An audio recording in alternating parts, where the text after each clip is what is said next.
It's a quarterback-centric NFL mailbag for week 4.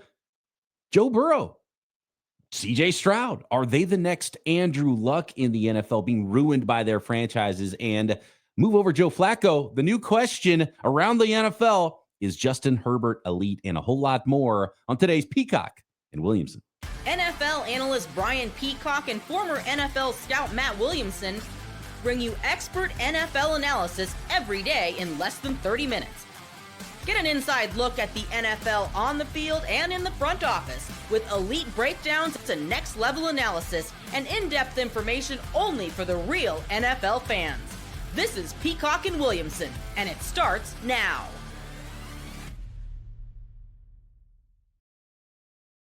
Welcome to the Peacock and Williamson NFL Show. Brian Peacock here, rolling solo at BD Peacock on Twitter. Thanks, everybody, for all your mailbag questions today. If you're wondering where Williamson is, Matt Williamson on location, on assignment in Dublin, Ireland, getting ready for this week's Steelers and Minnesota Vikings game. NFL Dublin style this weekend in week 4. So don't feel bad for Matt Williamson. I saw some video of him getting off the plane, the river dancing for him as they get off the flight at the Dublin airport. He's probably already 9 Guinnesses deep. Actually, he might be sleeping right now. I don't even know what time it is in Dublin as I record this late morning on the Pacific coast, and hoping Matt and I are able to find a time where he can jump on with me on Friday's show to end the week here and then make the rest of our picks and take a look here at the week 4 schedule. So hope Matt's having a lot of fun there, and I might crack a Guinness Open this weekend just to cheers him from across the pond over here. We got a lot of questions in this week's mailbag, and I always appreciate all the listeners that get involved in our mailbags every week. If you got a question, something, a topic that crosses your mind while you're watching football this weekend, feel free to hit me up at BD Peacock, at Williamson NFL, or drop a question in the YouTube comments. And of course, make sure you subscribe while you're there. I'm going to start with the really 2 disappointing football teams. One, because the quarterback is out. I think the build coming into 2025 season and in recent years in Cincinnati around Burrow has rightfully been questionable and questioned by a lot of fans, whether they're Bengals fans or just casual NFL fans. And the start to now, year 3 for C.J. Stroud? A little sophomore slump last year. I really projected the Houston Texans to come out of it and be a really good football team. The defense looks solid like you would expect. The quarterback play, the offense play, the offensive line, the coordinating, whatever it is, something is still not right on the offensive side of the ball, even though they've tried a 2-pronged attack to try to fix that around C.J. Stroud. The question, though, is, are they the next Andrew Luck in the NFL? And I do want to go back and go through the Andrew Luck era and Ryan Grigson era with the Indianapolis Colts. But first, just, this is Michael's question. He says, when will teams learn not to ruin their young franchise quarterbacks, FQBs, with terrible O-lines? Did Houston and Cincy not look at what happened to Andrew Luck? And Scott says, what happened to C.J. Stroud? Is it just an O-line issue, or does he need to go backup style and back up Brock Purdy under Kyle Shanahan after Mac Jones moves on? And we've had that conversation on Locked On 49ers, by the way. It's like, okay, Trevor Lawrence, C.J. Stroud, who's going to be the next backup quarterback for the 49ers? At some point, the 49ers might level up with their backup quarterback and realize, oh my God, we found, the next Matt Ryan under Kyle Shanahan, or the next somebody else, Matt Ryan plus, right, is what you would have expected C.J. Stroud and Trevor Lawrence to be at some points in their careers. They have not quite been that yet. Are they going to have to hit with another team with the way things are going there? So let's get into this a little bit with specifically Burrow and C.J. Stroud. But first, we've got to talk about the Ryan Grigson era and what that looked like, and maybe learn from what happened with Ryan Grigson and the Colts after they drafted Andrew Luck. And look, if you're going to crush Ryan Grigson for the team he put around Andrew Luck, you got to at least give him credit for drafting Andrew Luck. I know he was generational, and you had the bad year with an injured Peyton Manning. Moving on from Peyton Manning to Andrew Luck, that's ownership is going to be involved there. So, but look, they got it right, and they hit on some other players in that 2012 draft as well, along with Andrew Luck going number 1 overall. They doubled up on tight ends in that draft, did the Colts. They went Kobe Fleener, Luck's teammate out of Stanford, early in round 2. Then Dwayne Allen in round 3, a tight end out of Clemson. Both those players, okay, not amazing careers, but they were solid guys, not busts or anything. And then they hit big with T.Y. Hilton in round 3, who was the best wide receiver that Andrew Luck had that they developed in Indianapolis there. 638 catches for nearly 10,000 yards and 53 touchdowns over the career of T.Y. Hilton between 2012 and 2022. So a big hit there. They were off to a good start, I think, in Indy under Andrew Luck. They had Anthony Costanzo they had drafted the year before, and Jerry Hughes the year before that in the first round. So that there's a good team that was already there, and as witnessed by Andrew Luck, who was good, fairly good immediately. They ended up with the 24th pick in the 2023 draft just the next year. So they were good right away, and they were a better team than a number 1 overall team, just because Peyton Manning was hurt. And then we saw what happened with Peyton Manning, and he made good in some other spots, but it was the right move at the right time, and you couldn't pass on a talent like Andrew Luck. Aside from the offensive line that was built around Andrew Luck, I think Luck was his own worst enemy in some ways, because he wasn't the most like, okay, I need to hurry up and get the ball out of my hand quarterback. He was, I'm tough, I'm big and strong, I'm going to drop back, and I'm going to hang out, and I'm going to make big boy throws and make big boy plays, and I'll even lower a shoulder into a linebacker.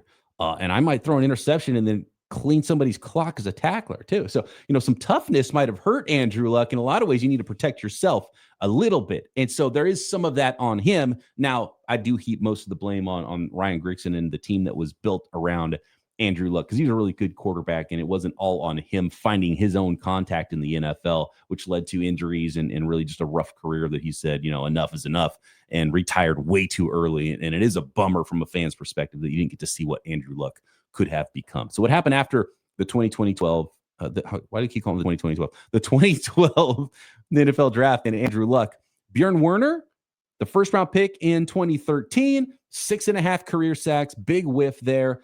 Ended up drafting Hugh Thornton's okay guard, Khaled Holmes, Montori Hughes, John Bobbitt. It went bad immediately in 2013. Just you get almost nothing from the 2013 draft. And then to make matters even worse, what do you do in 2014? The biggest no-no in the NFL is you go spend a whole bunch on a running back. And the worst move in the Grigson era, they traded their 2024 or the 2014, just 10 years ago, and I can't get the decade right. The 2014 first round pick, they traded to the Browns for running back Trent Richardson. And I mean, if there's an organization you don't want to take their leftovers, it's the Browns, and you become worse than the Browns by making moves like that, right? And so that's a tough look for Grigson, and Trent Richardson was immediately just not that good, even though he did look good early on with the Browns. Dante Moncrief, third round pick, he was sort of a height, weight, speed guy. Didn't turn out to be much. They got really nothing else from that draft class in 2014. And then you go to, I guess Jack Mewhort was their best player. They tried to draft an offensive lineman there in round 2, but this is where you really should have started doing that in round 1. And then to make matters worse, what happens in 2015? It's like, okay, really, now you got to come on, guys. Let's get this off. Offensive line right for your quarterback. So what do?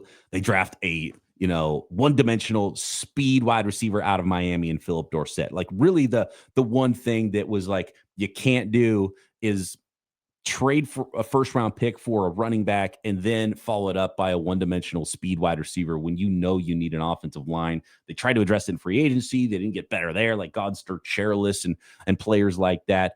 And again, not a lot from this draft class. Henry Anderson, third round, big defensive end, again, out of Stanford, going to Stanford a lot.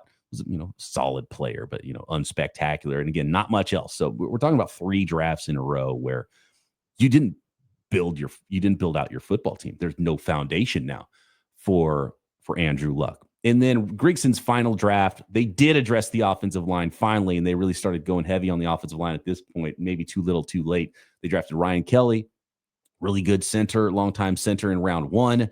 They came back with LaRaven Clark in round 3, and so they at least tried Joe Haig as well. So they drafted and Austin Blythe. So they drafted 4 offensive linemen in the 2016 draft to try to, get this thing back on the tracks. but that would be the last draft for Ryan Grigson. He would end up getting fired after that, and then the Colts went on and drafted Malik Hooker, and now we're into the post era, and added Quentin Nelson eventually as well, and Andrew Luck retired, and so that was an unfortunate end to that whole era for the Indianapolis Colts. But you can see how stacking together 3 straight bad drafts, it ended the dynasty of the New England Patriots, right? You can't have nothing to show for 3 straight drafts and then not spend smart money and have your foundation of your football team with the young, cost-controlled talent not be there to build around. So that's the biggest part of this, even aside from whiffing on offensive linemen and not addressing that. So what's going on with Burrow and Stroud? Is it the same? It's a little bit different, but the results are starting to look the same. A little bit more on that. Is Justin Herbert elite? Mike Vrabel overrated? And a whole lot more to finish up this mailbag in week 4 next. Today's episode of Peacock and Williamson brought to you by FanDuel, America's #1 sports book. And the NFL season is here, and we are rolling fast, already into week 4. And FanDuel is making sure you're ready for kickoff in week 4 with a can't-miss offer. Right now, new customers can bet just $5, and if your bet wins, you'll get $300 in bonus bets to use across the app. However you like to bet, FanDuel fits your style. Weekly lines, you can find weekly lines all the way through week 18 already. Player props, building a same-game parlay, even jumping in live as the action unfolds. It makes Sundays a lot more exciting and a lot more interesting. It's quick and easy, and how about $300 extra to play with on FanDuel? Are you ready to play? Download the FanDuel app now by visiting FanDuel.com to get started. That's FanDuel.com to place your first $5 bet. Today's episode is also brought to you by Wayfair. And when you think game day, you might not think Wayfair, but you should, because Wayfair is the best kept secret for incredible and affordable game day finds. Wayfair has everything you need to get your space ready for the season, whether you're tailgating outdoors or cheering from your living room.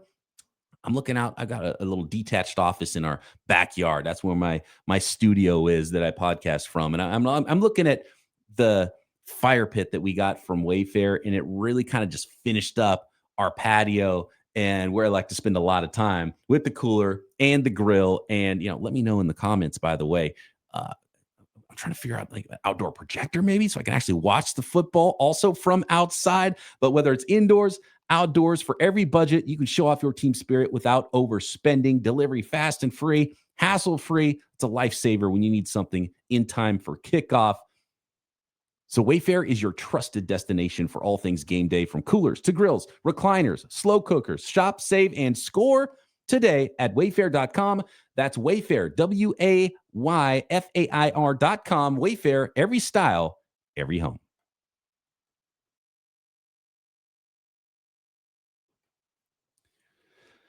So here's the big difference between what's going on at least with C.J. Stroud and the Houston Texans.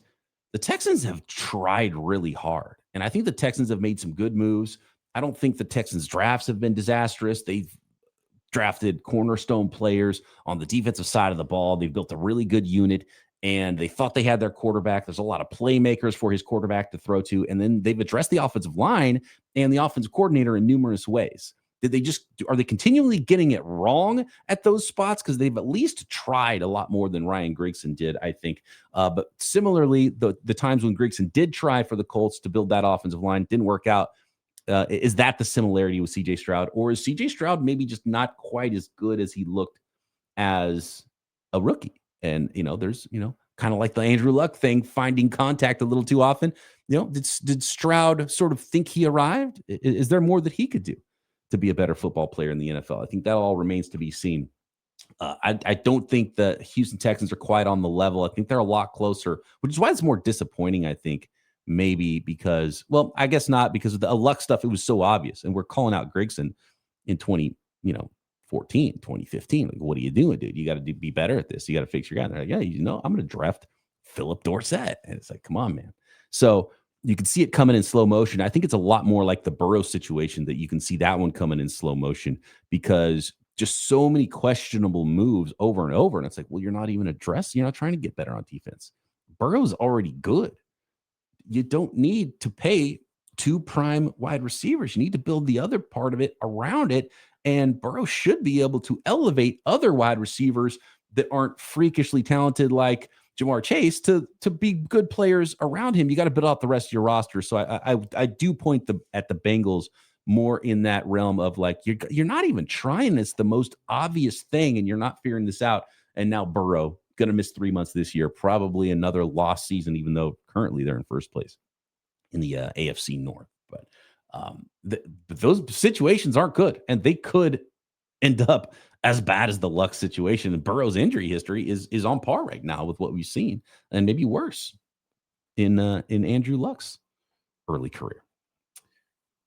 How about this one? Justin Herbert.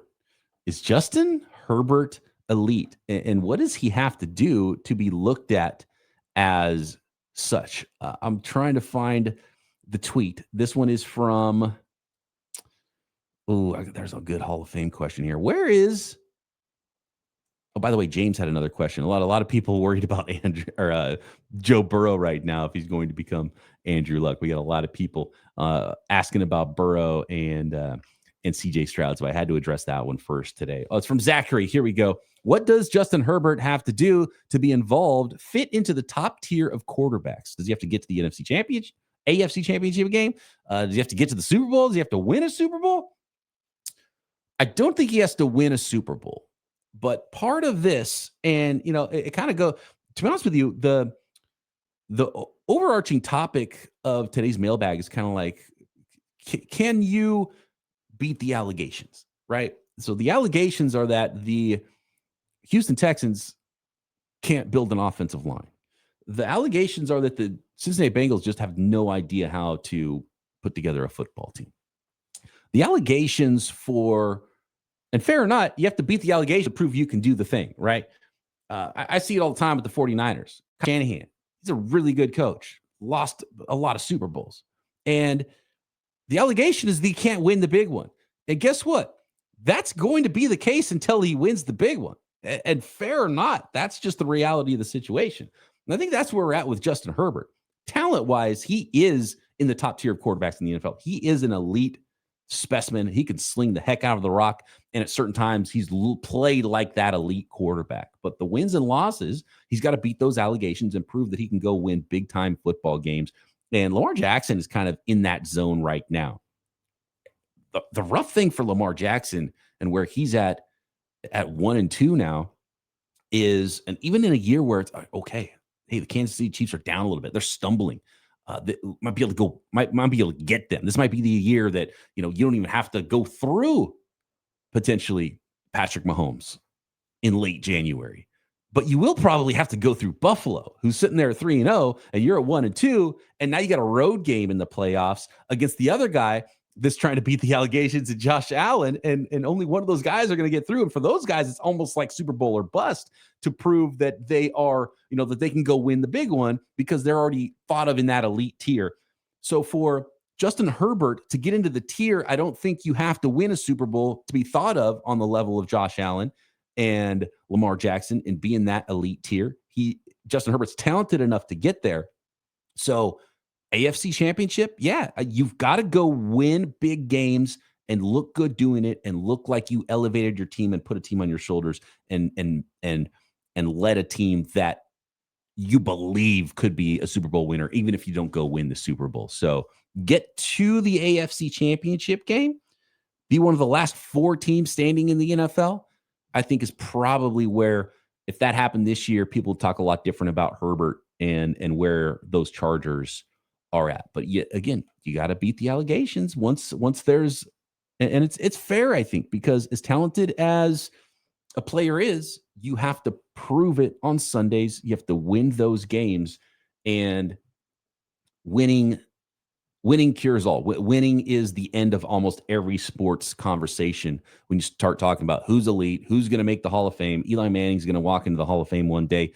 Is he better than Justin Herbert? I don't think. I would take rookie Justin Herbert 10 times out of 10 over rookie Eli Manning. Eli Manning's got 2 rings. Justin Herbert's got to win, right? And that's it, period. So AFC Championship, yeah, let's start there. I think, and you can't go like one and done in the playoffs. You definitely can't do that, or else again, people are going to think you're confirming those allegations. Is Mike Vrabel overrated? And what's going on with the injuries of the 49ers? Are they going to replace Nick Bosa? Or are we already on to 2026 for a team that's 3-0 after 3 weeks of the season? Next. This episode of Peacock and Williamson brought to you by Game Time.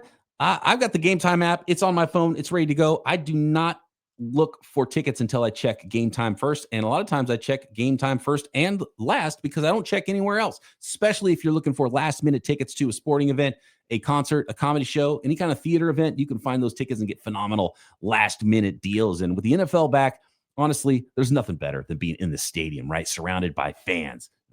Playoff baseball. I'm starting to get really excited about the baseball season, even though I kind of lose track of baseball compared to how much I used to pay attention to baseball when I was younger. I cover football so much that I'm like, oh yeah, the baseball season's still going. It's a marathon. It started getting close to the playoffs, and I started getting really excited about playoff baseball. So whatever the sport, whatever the venue, the concert you want to go see, getting tickets can be a hassle.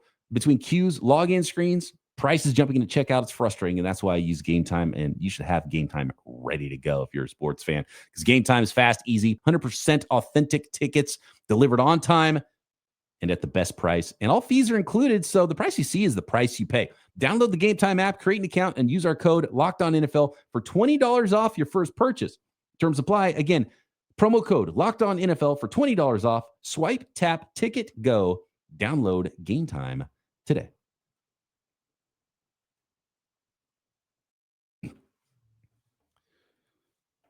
Crime Dog wants to know about Mike Vrabel. This one isn't so much allegations. This one's kind of the opposite. Crime Dog says, is it fair to be disappointed in Mike Vrabel's coaching through 3 weeks? Talent issues aside, Pats have been an undisciplined team, too many penalties and turnovers, and wondering if Vrabel's reputation exceeds his results. He was only 56-47 in Tennessee. Your thoughts? I think it was universally thought it was a good hire. I liked the hire for the Patriots. I think Vrabel's record in Tennessee is what it was, 56-47. I think there was some weird stuff going on there. You know, he had trouble figuring out the quarterback situation, which is always a bummer for any head coach. But are we giving him too much credit? I mean, maybe. The results are the results, right? You know, 9 games over 500. It's not amazing, but it's better than 500. It's better than a lot of coaches. And he ended up getting canned, right? He's in a new spot because of it. And the Titans certainly didn't get better moving on for Vrabel. So was he helping them out a little bit? And was it more of a team build? And I talked about Bill Belichick. You know, probably thought of as the greatest coach of all time. 20-year dynasty. The GM hurt the head coach. And in the Patriots case, it was the same guy. Like Bill Belichick, the GM, made Bill Belichick, the head coach's job, way more difficult than it needed to be because things just kind of fell off the rails there. And I think one of the things with Vrabel and with John Robinson trading away A.J. Brown, like Vrabel's like, well, I want to wrestle away more power because I don't want to GM Grigson and up the joint and screwing this whole thing up for me. It still ended up falling apart. He had more control. Now he's got more control. Can he build the roster? It just gets there's two sides to it. There's the coaching side, there's the talent side. And right now, even though, you know, you would hope to see a little bit more of a bump. I mean, a 1-2 Patriots team, did you expect them to be much better than 1-2? They're minus 8 point differential. They haven't been a disaster. They've been in some games. And yeah, maybe a little sloppy, too many turnovers, but it's year one for Vrabel. And we already knew that they were going to be a little bit light on talent. I think it's too early to draw any conclusions with Vrabel. But if we're sitting here, you know, next October and they don't look like a competitive football team, then yeah, I think it might start to be safe to say that Vrabel's maybe a little bit overrated. Right now it's inconclusive. But if the allegations are that he's some amazing coach that's no doubt going to turn around any franchise, I don't think he's proven to be that either. So as much as he's coached, I think we still need just a little bit more time to find out who he is and how this next calendar year goes for the New England Patriots is how Mike Vrabel is probably going to be thought about for the rest of his career. Fair or not. So I'm paying close attention. About Spencer Rattler, speaking of allegations, a lot of weird stuff with him, childish behavior, whatever, going back to his college days, and been on a couple of teams. Now he's in the NFL, and he won the job as starting quarterback of the New Orleans Saints. Now they're 0-3, but he's actually not played terrible. And so the question about Spencer Rattler, we're going to go to the YouTube comments here. Munchie Mitch, this question was actually asked before week 2, where the Saints really got beat up, but it wasn't really on Spencer Rattler, I don't think either. He says, wondering what you think of Spencer Rattler's progression, specifically given so he's speaking specifically to me because I'd seen Spencer Rattler play against the 49ers. He says, I know the Saints are bad. I'm not talking about anyone except number 2. I watched the first 2 games of the season and say that he hasn't been perfect, needs a lot of development, but so far I'm encouraged as one can be that he's not the problem at the very least, and maybe the best guy they've had since Drew Brees. And he's talking about how, in that division, watching Bryce Young for 3 years be bad, and Spencer Rattler is better than that. Oh, that's an interesting concept there on Spencer Rattler. I would say this about Spencer Rattler. I think he has looked fine, and, he's completing a high percentage. I think the best thing about Rattler is he's not just like trying to go hero ball and throw a bunch of picks. He's got a 4-to-1 touchdown to interception ratio this year. He's completing 67% of his passes. He's been over 70% in his last 2 games. Now it's been pretty short stuff and getting the ball out of his hands quick and dink and dunk. And it's not like, big time production. The week 1, he threw the ball 46 times and for only 214 yards, 4.7 average. That's dink and dunk stuff right there. But, they put a lot on him, and he's thrown the football. He might have thrown the football more than any quarterback in the NFL. His attempts are 46, 34, 39. So he's averaging, almost 40 attempts per game, which is usually not good, and shows that they're kind of trying to come from behind a lot. I would say that Spencer Rattler is not the problem right now for the Saints. Watching him against the Niners, he looks solid. He had a pretty darn good game. It's probably his best game of the season. It's definitely his best game of the season. He was 3 touchdowns in that game, no interceptions. There was a drop touchdown by Olave on the first drive that really might have changed the complexion of that game. But is Rattler playing so good that you're like, oh, cool, we're done at quarterback? No, I don't think so. I think there's a good chance we'll see Tyler Shuck at some point this year. And if the right guy's in the draft next year, I think there's a good chance that, another player could be drafted over the top of both Rattler and Shuck, which is why I kind of had some questions about how they put this thing together in New Orleans. But there's still time. Maybe Rattler's going to prove that, you actually know what? I am an NFL starting quarterback. We might be done there. I'm definitely not ready to say that about Rattler, but he has been a pleasant surprise and hasn't, the quarterback position hasn't been the problem, and it hasn't been a disaster for the New Orleans Saints. They got a lot of other issues to figure out there in New Orleans, that's for sure. What is going on in San Francisco? Joey Bag of Donuts wants to know, why does it seem like some teams have lots of injuries every year, like the 49ers? Just coincidence, or is something else going on? Man, I wish I could answer that question for you. I get paid a whole lot of money. And the 49ers got some of the smartest doctors in the world. They've got Stanford right there in their backyard. They've got the most highly respected people doing their workouts, doing their doctors. You can't ask for more there. Is it just dumb luck? It feels that way. I know the 49ers play a physical brand of football, and another team that plays a physical brand of football in the Detroit Lions had a lot of injuries last year. I know wide receivers come over to the 49ers and they're like, oh, wait, you mean I have to block? And so that can be kind of jarring for some players. And that's just kind of the culture for Kyle Shanahan. They're a physical football team, and they're going to play that way. So you're going to put your body on the line a little bit more. Is that enough? Is that the difference? I don't know. I feel like every team tries to be physical.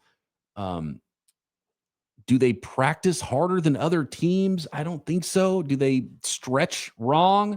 They do a lot of the latest dynamic warm-ups and less static stretching. Do you need to go back old school and do the static stretching? I have no idea. I have no answer. I feel like a lot of it is luck. I really have nothing more to say. That they don't have bad turf or anything like that. Ed wants to know specifically, how do you replace Nick Bosa? Someone currently on the roster or a player brought in? John Lynch was on local radio this morning, asked that very question. In John Lynch style, he's like, look, you know me. I'm aggressive. We've got Christian McCaffrey. We've got Trent Williams. Our quarterback's coming back, and we think we're a good team that can win. So I don't think you should ever be shocked if the 49ers make a big move. They're going to be in on guys. There was a report that they might have even called on Micah Parsons. I think a lot of that is just checking in. I think John Lynch is aggressive and kind of doesn't want to be left out in some of these situations. They don't want to pay anybody a lot of money, and they probably don't want to give up a lot of draft picks. That's the problem if you're talking about Trey Hendrickson or something like that. I think the 49ers will end up doing something. They're going to call somebody up, Travis Gibson probably today from the practice squad. And I think you're going to have to wait for a team to be willing to trade with you just because it's too early in the season. You know, the Bengals are in first place if you want to talk about someone like Trey Hendrickson. The Bengals, in my opinion, should be ready to go and probably try to trade Trey Hendrickson because I think we all know how that's going to go without Joe Burrow for the Bengals this year. And you can get more in trade now than you can at the deadline in a month, right? So maybe you can get a second round pick for Trey Hendrickson today, whereas it's a third round pick in a month. But more than likely, most teams, even some of those 0-3 teams in the NFL, are going to have to wait. But I think that the Niners are checking in for sure. And if the Niners keep winning games and feel like they can go for this thing, I wouldn't be shocked if they make a move at all. Now, that could be, you trade a 7th-round pick for Arden Key, who was a former 49er from the 0-3 Titans. Maybe you go try to get Kayvon Thibodeau. Maybe you try to get Brian Burns from the Giants if things go south there and they start firing people, which I think is kind of the path. We'll see what Jackson Dart looks like for the Giants if he can save Brian Daboll's job. Trey Hendrickson is just a really interesting name. And if the 49ers can figure out the salary part and are willing to do that dance, and they would probably structure it in a way that they would push more money into the future and let him walk in free agency, you could probably talk yourself into, well, look, we're going to get a 3rd-round comp pick back, so it's okay to give up a 2nd-round pick and try to go for this thing. I could see it happening.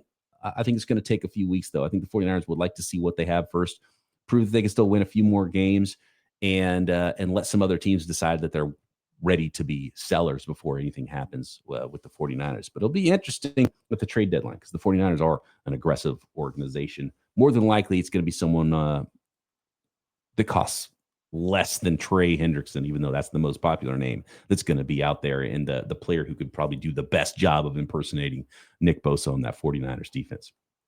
Appreciate all the questions. Thanks everybody for getting involved in this week's mailbag. Matt, I think back with me tomorrow if we can find a time to record with him in Dublin in between Guinnesses. And of course, we'll have it all breaking down for you on Monday, post week 4. Get those questions in for next week at BD Peacock, at Williamson NFL, YouTube comments, subscribe while you're there. And back tomorrow right here, Peacock and Williamson.